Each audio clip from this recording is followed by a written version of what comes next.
Right to sleep, నిద్రించే హక్కు ఒక కనీస మానవ హక్కుగా బాంబే హైకోర్టు పేర్కొంది.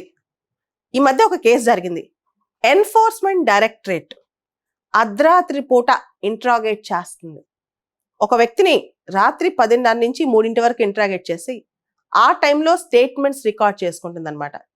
ఇది చాలా తప్పు అని చెప్పి హైకోర్టు ఖండించింది. అంతేకాదు, ఇంట్రాగేషన్ టైంలో ఎర్త్లీ అవర్స్ ఫాలో అవ్వాలి. అంటే భూమి మీద మనుషులు మేల్కొన్న టైంలో ఇంట్రాగేట్ చేయాలి, కానీ నిద్రించే టైంలో ఇంట్రాగేట్ చేసి ఆ టైంలో వాళ్ళ కాగ్నిటివ్ ఎబిలిటీస్, మెంటల్ ఫ్యాకల్టీస్ అంతా నిద్రావణ అవస్థలో ఉంటాయి. ఆ టైంలో స్టేట్మెంట్స్ రికార్డ్ చేసుకోవడం ఖండిస్తున్నాం అని చెప్పి కూడా బాంబే హైకోర్టు తెలియజేసింది. రైట్ టు స్లీప్ అనేది ఒక బేసిక్ హ్యూమన్ రైట్ అని, రైట్ టు బ్లింక్, రెప్ప వాల్చడం అనేది కనీస మానవ హక్కు అని చెప్పి కూడా బాంబే హైకోర్టు తెలియజేసింది.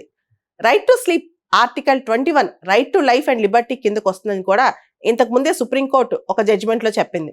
రీసెంట్గా బాంబే హైకోర్టు ఇస్రానీ అనే 64 సంవత్సరాల వ్యక్తి ఒక కేసు పరిశీలిస్తూ, ఆ కేసు మనీ లాండరింగ్ కేసు అనమాట. ఆ వ్యక్తి తన అరెస్ట్ పైన సవాల్ చేశారు. నన్ను ఎన్ఫోర్స్మెంట్ డైరెక్టరేట్ అర్ధరాత్రి పూట విచారణ చేసింది, ఇంట్రాగేట్ చేసింది, నన్ను అదుపులోకి తీసుకుని అర్ధరాత్రి పూట నా పైన స్టేట్మెంట్స్ రాయించిందని చెప్పి ఆ వ్యక్తి చెప్పారనమాట. తన వాంగ్మూలాన్ని అర్ధరాత్రి పూట రికార్డ్ చేయించిందని చెప్పి బాంబే హైకోర్టు ఈ టైప్ ఆఫ్ ఇంట్రాగేషన్ తప్పు అని చెప్పి ఈడీని ఖండించింది. నిద్ర లేకపోవటం ఒక వ్యక్తి ఆరోగ్యంపై ప్రభావం పడుతుంది. దానివల్ల అతని మెంటల్ ఫ్యాకల్టీస్ పనిచేయవు, కాగ్నిటివ్ ఎబిలిటీస్ పనిచేయవు. ఆ టైంలో ఆ వ్యక్తి సంపూర్ణమైన స్టేట్మెంట్స్ ఇవ్వగలడా అని చెప్పి బాంబే హైకోర్టు ప్రశ్నించింది. పగటిపూట మాత్రమే వాంగ్మూలం రికార్డ్ చేయాలని చెప్పి బాంబే హైకోర్టు సూచించింది. 12 సంవత్సరాల క్రితం కూడా సుప్రీంకోర్టు ఇటువంటి జడ్జిమెంట్ ఇచ్చింది. Right to sleep is a basic fundamental right article 21 కింద అని చెప్పి సుప్రీంకోర్టు చెప్పింది. బాబా రామ్దేవ్ గారి ర్యాలీ తర్వాత అందరూ క్రౌడ్ రామ్లీల్ మైదానంలో నిద్రపోతున్నప్పుడు పోలీసు వచ్చి వాళ్ళని లేపి యాక్షన్ తీసుకోవడం చాలా తప్పు.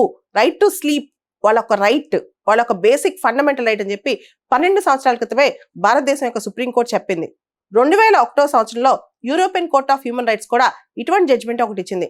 అక్కడ నో నాయిస్ గ్రూప్ అని చెప్పి ఒక గ్రూప్ ఉంది అనమాట, యాంటీ నాయిస్ గ్రూప్ అని చెప్పి.